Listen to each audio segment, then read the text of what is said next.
do to start is look at this example. So we have a piecewise graph. On your quiz, you will have piecewise graphs that you have to give me the equation, and you'll have piecewise graphs where you have to graph the equation. So this first example is one where you have to give.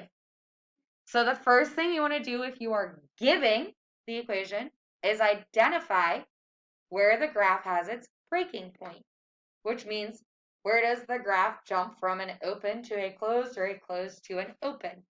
So what x value does that jump occur at? Yes. 1. Perfect. It occurs at 1. So our inequalities are going to have my breaking points at 1. So you're going to have x and our breaking points, and then your x's are either going to be greater than or they're going to be less than. So you give 1 to each.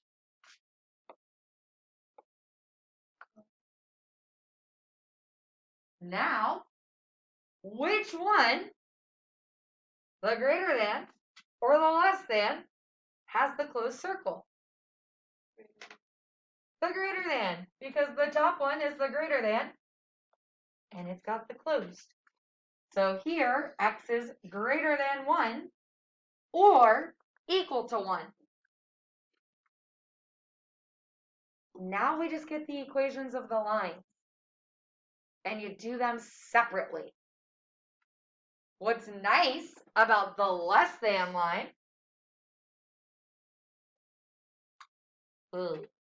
is it goes through the y-axis.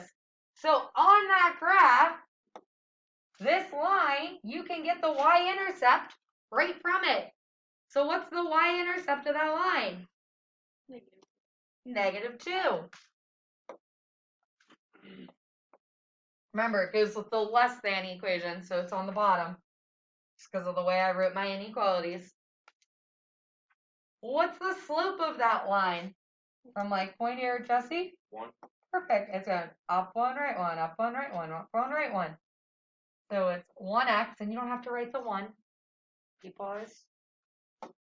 So it's 1x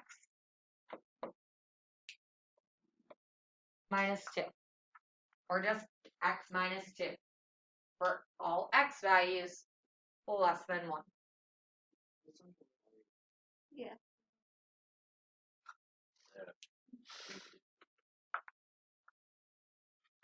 Now we're going to look at the other equation. This line starts at x equals 1 and continues infinitely, so it goes with this inequality. What's the slope of this line? From one point to the other, we go up how many and over how many, Jesse? Up 2 and over 1. Perfect. It's up 2 over 1. So the slope is 2x.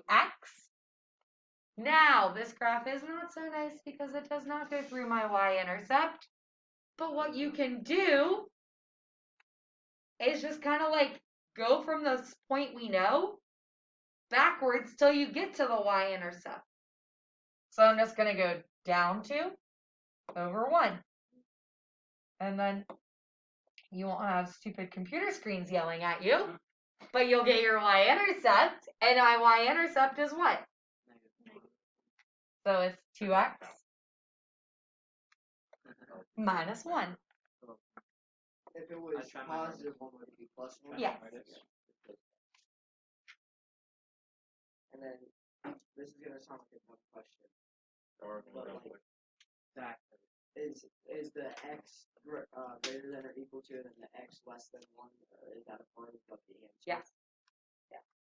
So like tomorrow, if this were like a question, I pretty much, the way I point scale you would be like 1 point, 1 point, 1 point, 1 point, 1 point. So like it would be 5 points. So like you could get the equation correct but get the inequality wrong and still get points. Or you could get the inequality correct and the equation wrong and still get points. So like I make it that like you get points if you can do part of it but not all of it. Like it's not a wash. I've had kids literally just write the inequalities and not the equations, but still can get points for it because, okay, cool. You understood the breaking point. You understood, the less than or equal to. What you didn't understand was how to write the equation on the line. So, like, I still say, okay, like, you attempted parts of it.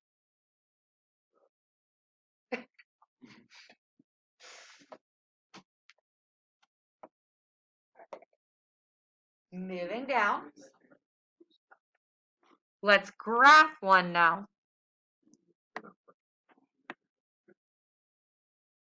Maybe if I can move down. Oh, exit drawing. There we go. Shut up. We said the same thing.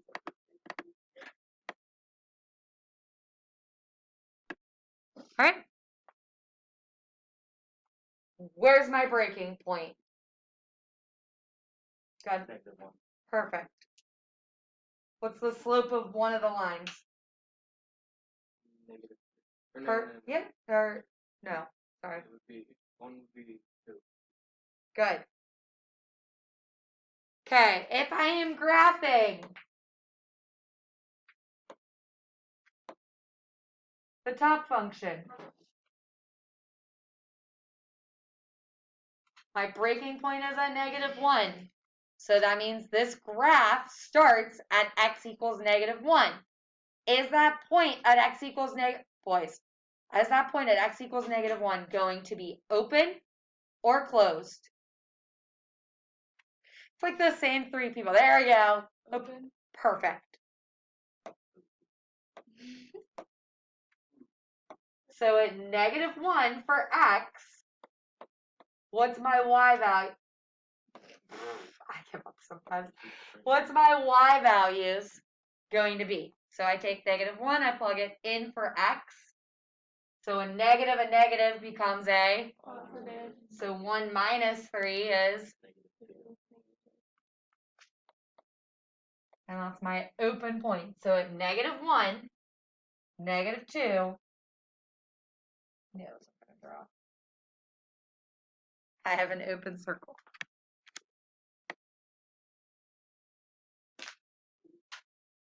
That looks like a square. Hey, you want to come use the keypad, touchpad, and do that better? Let me tell you, that took a lot of effort. What value are the x values going to be if I plug into that equation to get me another point? Am I going to plug in 0 or -2? Because it's less than. Perfect. So -2, a negative becomes a Positive. 2 minus 3 is Negative. Yes, sir. whatever.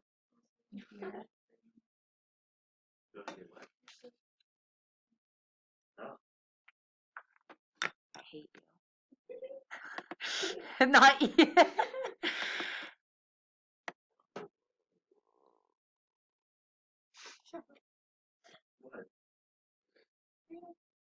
Thank you.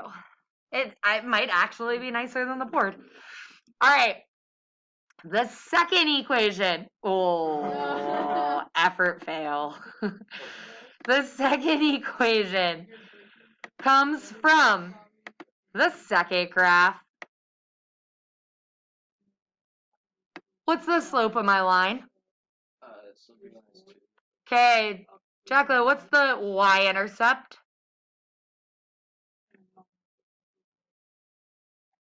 Of the bluely highlighted graph. Good. Okay, and Leanna, where's that graph going to start at? What x value? -1. Excellent. Okay, so we plug -1 in. Nick, is that -1 point on my graph going to be open or closed? Yes. All right. Let's plug -1 in. Emma, what's 2 times -1? Awesome. Lauren, -2 plus 2. 0. Yeah. 4. So we plot the point. -1, 0. And it's closed. Maybe.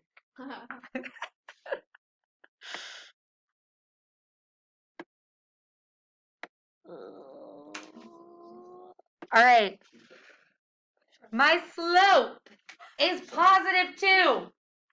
So from that point, I go up 2 over 1. Up 2 over 1. Up 2 over 1, etc. I think it like reads my shoulder, to be honest.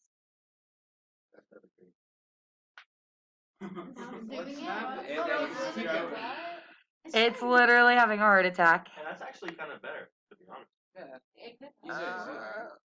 We got this. I think I can. I think I can. I think I can. What? All right. So there's my graph. Last few questions. What's the domain? Do my breaking points match? Yes. I'm snaking through the room. My bad. All real. Yes. Yes. Domain is all reals. All right.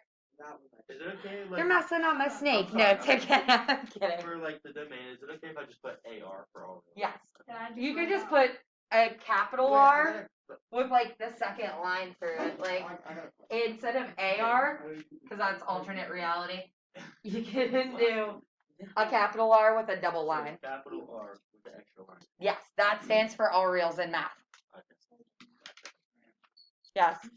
So like I understand how to plot these points, but I don't understand like how to draw the line.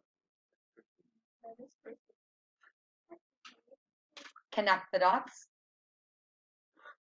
Like, you know, you said you Those- could know how to get plot those the. 2 lines from that point, like where like.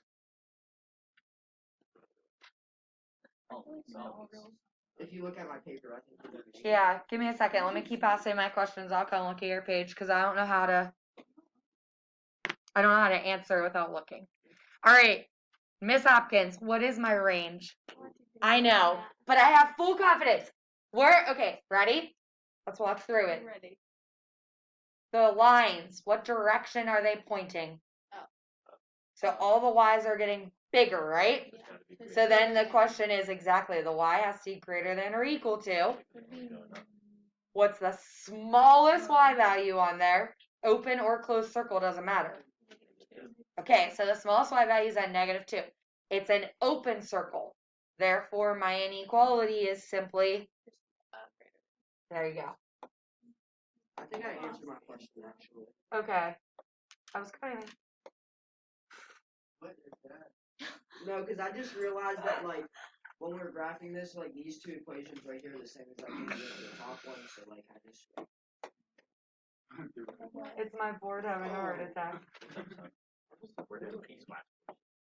You need to know these for our test. For what? For what? Yes. What do we do? What? Can you explain what we're doing? Because you're piecing Yeah. graphs together. What would be an example of using it in the real world? Okay, so I gave the example about if you go to an amusement park, kids from age 0 to 2 are free. So if you were to graph that as like an equation on here, then that piecewise would be the graph from 0 to 2 as free. Then let's say from age 2 to 10, I can't go $30, but let's say you're $5.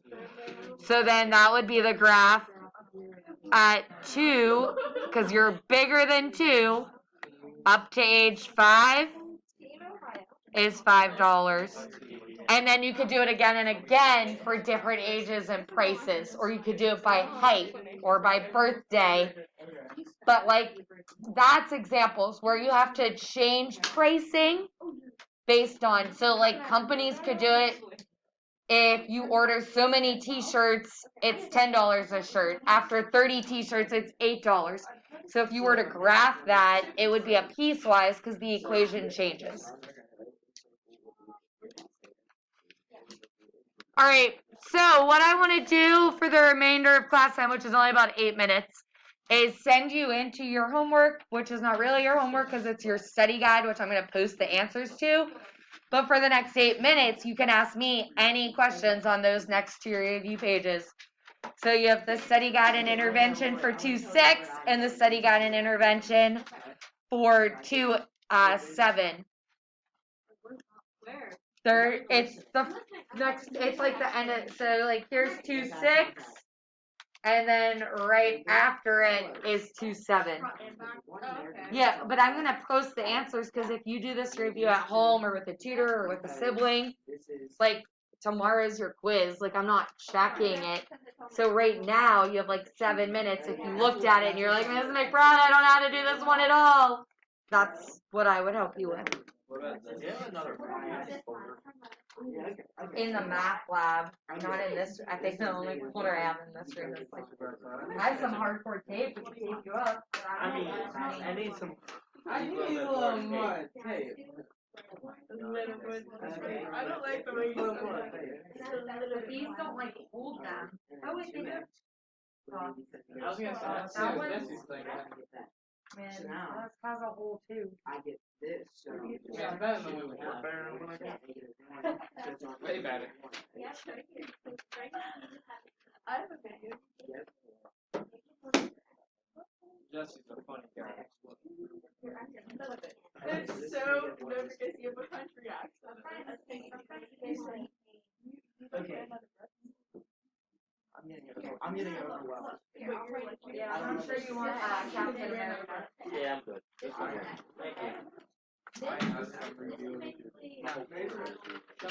That's even close. I get that. I guess I was gonna say you just ask him. Mine now. What do we move? You're just looking on there to use Q&A questions for me. Get my packet back out, Mr. Hopkins. Hopkins? Whoa. Oh, Whoa. sorry. My feelings are hurt. Whoa, they're married? I guess. I No. Okay, No. You're done. Mr. Nicholas.